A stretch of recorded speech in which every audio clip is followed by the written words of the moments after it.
Hello students, तो ये हमारी प्रीवियस वीडियो का नेक्स्ट पार्ट है। मतलब जो हम 11th क्लास केमिस्ट्री का जो पेपर सॉल्व कर रहे थे हम, जिसमें हमने 1 मार्क्स वाले क्वेश्चन सॉल्व कर लिए थे, जिसमें ट्रू फॉल्स फिलअप्स वगैरह हमको आए थे और हमने वो सॉल्व कर दिए। मैंने वीडियो अपलोड कर दी है। अगर अभी तक आपने वो वीडियो नहीं देखी है तो आप मेरी प्लेलिस्ट चेक कर सकते हो, या फिर इस वीडियो के डिस्क्रिप्शन में भी मैं उसका लिंक दे दूंगा।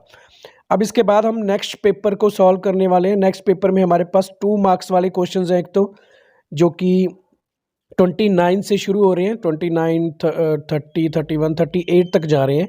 और इसके बाद जो है सेक्शन सी है जो हमारा, उसमें 3 मार्क्स वाले क्वेश्चंस हैं, देन 5 मार्क्स वाले क्वेश्चंस हैं जो लास्ट सेक्शन में है। तो हम जल्दी से सोल्यूशन देख लेते हैं इनके। ये फर्स्ट क्वेश्चन है, the molar mass of hydrogen is 1। हमने सल्फ्यूरिक एसिड का जो है मॉलिक्यूलर मास पता करना है, तो 98 के इक्वल आ जाएगा। ऐसा ही हमने इसी क्वेश्चन के आंसर में हमने नाइट्रिक एसिड का भी मोलर मास पता करना है, जो कि 63 यूनिट आ जाएगा। एंड उसके बाद हमारा नेक्स्ट क्वेश्चन है the difference between homogeneous and heterogeneous. तो आप जानते हो elements and compound uniformly mixed होते हैं। इसकी एग्जांपल्स जो है कॉपर जिंक होमोजीनियस की, हेट्रोजीनियस की एग्जांपल हम आयरन एंड सल्फर आयरन, यही हम इनको बता सकते हैं। नाउ नेक्स्ट है लॉ ऑफ मल्टीपल प्रोपोर्शन, जो है when 2 elements combine to more than one compound, the mass of one element which combines with the fixed mass of the other element will always be the ratio of the whole number ratio में ही हमेशा हमको ये दिखाई देते हैं, मिलते हैं। तो इसकी हमको एग्जांपल दे रखी है carbon dioxide and carbon monoxide की, जो हर बार 1:2 ही हमको इनकी जो रेशो आ रही है, यानी कि ये सिंपल होल नंबर रेशो है। और इसी का ही पार्ट है नेक्स्ट क्वेश्चन, जो है Avogadro law. At constant pressure the volume of the gas is directly proportional to number of molecules. तो इसको हम लिख सकते हैं V is directly proportional to N, V by N is equal to K, where V is the volume of the gas and N denotes the amount of the gas of the substance. तो V1 upon N1 is equal to V2 upon N2 is equal to K। यही हमारा Avogadro law है। Next question है हमारा, हमने classify करना है इसमें कौन से एलिमेंट्स है कंपाउंड एंड मिक्सचर।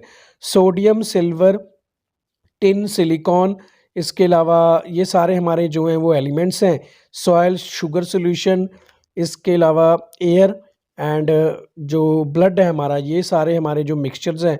और इसके अलावा जो बच चुके हैं जैसे कि मीथेन, कार्बन डाइऑक्साइड, ये हमारे सभी जो है ये कंपाउंड्स हैं जिनका एक फिक्स फॉर्मूला होता है। तो ये तो बहुत ही सिंपल क्वेश्चन का इसका आंसर था। उसके बाद diagonal relationship is a said to be exist between certain pairs of diagonally adjacent element in a second and the third period of periodic table. तो इसकी एग्जांपल आप दे सकते हो lithium and magnesium, beryllium and aluminium, ये सारे जो है डायगोनल रिलेशनशिप को शो करते हैं। इनकी प्रॉपर्टीज सिमिलर होती हैं। Boron and silicon are both semiconductor forming halides that are hydrolysed in the water and the having acidic oxides. तो इस कारण हम इनको डायगोनल रिलेशनशिप एलिमेंट्स बोलते हैं।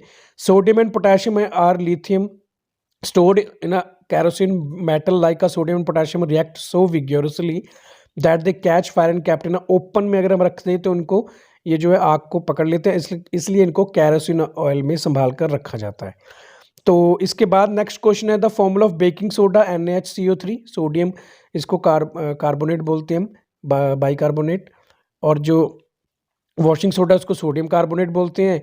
डिहाइड्रेटेड उसका फॉर्मूला Na2CO3 10H2O के इक्वल होता है। तो ये था हमारा नेक्स्ट क्वेश्चन। उसके बाद in presence of feed calcium and carbonate gets decompose into calcium oxide and carbon oxide CaCO3। Heat किया इसको, कैल्शियम ऑक्साइड प्लस CO2 हमारे पास इसमें गैस रिलीज हो जाती है इस रिएक्शन में। It helps in regulating the electrolyte balance in a human body. ये हमारे पास सोडियम एंड पोटेशियम के बारे में पूछा जा रहा है। सोडियम भी एक इंपॉर्टेंट सोर्स है हमारी बॉडी के लिए, जबकि पोटेशियम एक mineral that body require ordinal function correctly. तो हमारी मसल्स की कंट्रैक्शन में ये हेल्प करता है। तो ये था हमारा लास्ट क्वेश्चन 2 मार्क्स। और 12th क्लास जो स्टूडेंट्स हैं, मतलब जो अब न्यू सेशन 2023-24 में 12th क्लास में होने वाले, ये फाइनल एग्जाम्स के बाद, यानी कि 11th के फाइनल एग्जाम्स के बाद उनके लिए स्कॉलर ट्यूटोरियल एक न्यू कोर्स लेके आया for non medical, medical and inter art students के लिए, मतलब मैथ्स, फिजिक्स एंड केमिस्ट्री के लिए। और इसमें आपको प्रीवियस ईयर क्वेश्चन पेपर मिलेंगे, इंपॉर्टेंट क्वेश्चंस, सिलेबस डिस्क्रिप्शन होगी, डिलीटेड टॉपिक्स, पेपर का स्ट्रक्चर क्या होगा, उसके PDF लिंक आपको मिल जाएंगे हमारे टेलीग्राम चैनल में। और ऑनलाइन क्लास के थ्रू आपको ये सारी डिस्क्रिप्शन जो है टॉपिक्स क्लियर करवाए जाएंगे। और आप ये सिर्फ और सिर्फ आपको ₹100 में मिलने वाला है स्टूडेंट्स, मतलब 100 रुपीज़ में आपको ये सारे टॉपिक्स पर मंथ मिल जाएंगे। पर मंथ के लिए आपको 100 रुपीज़ ही पे करने पड़ेंगे। और जो डिलीटेड टॉपिक्स हैं, कौन से टॉपिक सबसे ज़्यादा इंपॉर्टेंट आ रहे हैं बार बार एग्जाम में इस साल या प्रीवियस ईयर में कौन से आए हैं, उनको तैयार करना। और उन टॉपिक्स को हम बिल्कुल ही छोड़ सकते हैं जो टॉपिक्स एक बार भी नहीं आए हैं। तो ये सारी डिस्कशन हम इन क्लासेस में करेंगे, जो सिलेबस डिस्कशन होगी या फिर सिलेबस डिस्क्रिप्शन होगी। मेरा व्हाट्सअप नंबर आपको स्क्रीन पे दिखाई दे रहा है 9915692524। बाकी आपको डिस्क्रिप्शन में भी मिल जाएगा, आप मेरे से कांटेक्ट कर सकते हो अगर आप ये सारे बेनिफिट्स लेना चाहते हो। और मेरे टेलीग्राम में भी आप जो ज्वाइन कर सकते हो, लिंक आपको डिस्क्रिप्शन में मिल जाएगा। Okay students, take care and bye.